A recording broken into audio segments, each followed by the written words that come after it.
নমস্কার বন্ধুরা, আজকে শুক্লা রান্নাঘরে অনেক অনেক সবাইকে স্বাগত।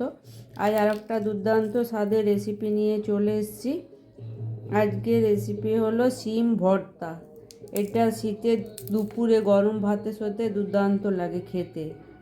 তাই আমি শিম নিয়ে নিয়েছি, এমনি কচি কচি শিম। এগুলো দেশি শিম, এই শিমগুলো দিয়ে বেশি ভর্তাটা ভালো লাগে খেতে। সবারই প্রথমে আমি শিমের যে এই ধারে সুতোর অংশটা আছে এগুলোকে খুব ভালো করে ছাড়িয়ে আমি এরকম করে কেটে নেব।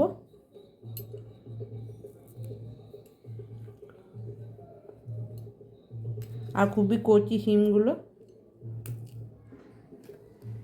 এইভাবে সুন্দরভাবে সিটাটাকে ছাড়িয়ে নিতে হবে, নাহলে খাবার টাইমে মুখে পড়লে ভালো লাগবে না খেতে।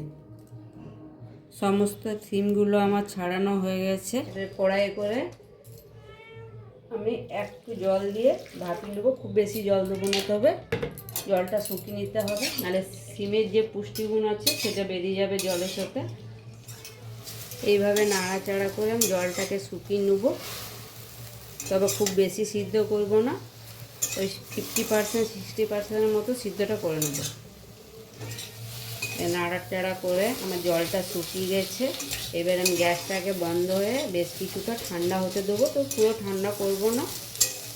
এবার মিক্সির মধ্যে দিয়ে দিচ্ছি অল্প সর্ষে, কালো সর্ষে দিয়ে দিচ্ছি 4-5 কোয়া রসুন, দিচ্ছি ধনে পাতা দিলে স্বাদ গন্ধ দুটোই খুব সুন্দর হবে। ঝালের জন্যে কাঁচা লঙ্কা, তবে ঝালটা আপনার বাড়ি কমিয়ে দিতে পারেন। আমি তবে একটা লঙ্কা দিলাম, এগুলো ঝালও আছে অনেকটাই। দিচ্ছি শিমগুলো। আমি জল দেবো না, এইভাবেই পিষে নেব। আমি জল ব্যবহার করব না, এরকম শুকনো অবস্থায় আমি পিষে নেব। এই যে আমার সুন্দরভাবে পিষা হয়ে গেছে, একদম শুকনো শুকনো করে পিষা হয়েছে। এবার আমি মেয়ের রান্নাতে চলে এসেছি। এখানে কড়াই চাপিয়ে দিচ্ছি, কড়াই গরম হয়ে গেছে, কড়াইয়ের মধ্যে তেল দিয়ে দিচ্ছি। আর এটা সরষের তেলে করলেই ভালো হবে, সরষের তেলে আমি করছি। বেশ কিছুটা আমি তেল দিয়ে দিলাম। পেঁয়াজগুলোকে একটু লাল লাল করে বেস্তার মতন করে আমি ভেজে নেব, তাহলে খেতেও সুন্দর লাগবে, স্বাদটাও সুন্দর হবে। যে পেঁয়াজটা আমার লাল লাল করে ভাজা হয়ে গেছে, এইভাবে ভেজে নিলে ভালো, খেতে সুন্দর লাগে। পেঁয়াজগুলোকে তুলে নিচ্ছি, পেঁয়াজগুলোকে আমি খুব ভালো করে তুলে নিচ্ছি। না একটা পেঁয়াজ থাকলে পুড়ে যাবে, ভালো লাগবে না, খেতেও ভালো লাগবে না, দেখতেও সুন্দর লাগবে না। এবারে লঙ্কাগুলোকে ভেজে নেব, দুটো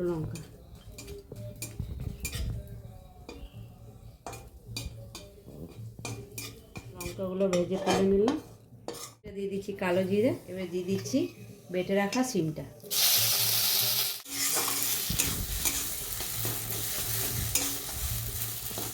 এইভাবে আমি 5 থেকে 6 মিনিট বেটে নেব। এইভাবে আমি 5 থেকে 6 মিনিট কড়াইতে নাড়াচাড়া করে নেব। যে এটা সিদ্ধ হতে বাকি আছে সেই সিদ্ধটাও হয়ে যাবে, আর শিমটাকে শুকিয়ে নিতে হবে। তো অল্প পরিমাণ দিয়ে দিচ্ছি হলুদ, স্বাদ মতন দিয়ে দিচ্ছি নুন, এবার কয়েক দানা দিয়ে দিচ্ছি চিনি। যারা চিনি খায় না তারা না দিলেও চলবে, তবে চিনি দিলে একটু স্বাদটা আরও সুন্দর আসবে। এই আমার অনেকটা জলটাও শুকিয়ে গেছে, শিমটাও কমে এসছে। আর একটু নাড়াচাড়া শুকনো শুকনো করে নেব। আমার কড়াই থেকে এবারে ছেড়ে যাচ্ছে। এবারে দিয়ে দিচ্ছি পেঁয়াজ বেরেস্তাটা, এগুলো দিয়েও খুব ভালো করে আমি মিশিয়ে দেবো।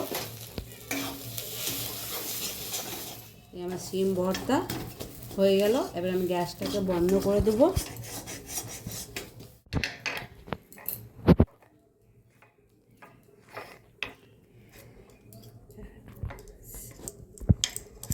শিম ভর্তাটা প্লেটে করে তুলে নিচ্ছি। কাঁচা তেল আর দিয়ে দিচ্ছি ভেজে রাখা লঙ্কাটা। আপনারা লঙ্কা একটা ওর সাথে মাখিয়েও দিতে পারেন, তবে আমি মাখিয়ে দেবো না, আমরা যেহেতু শুকনো লঙ্কা খাওয়া হয় না আমাদের খুব বেশি,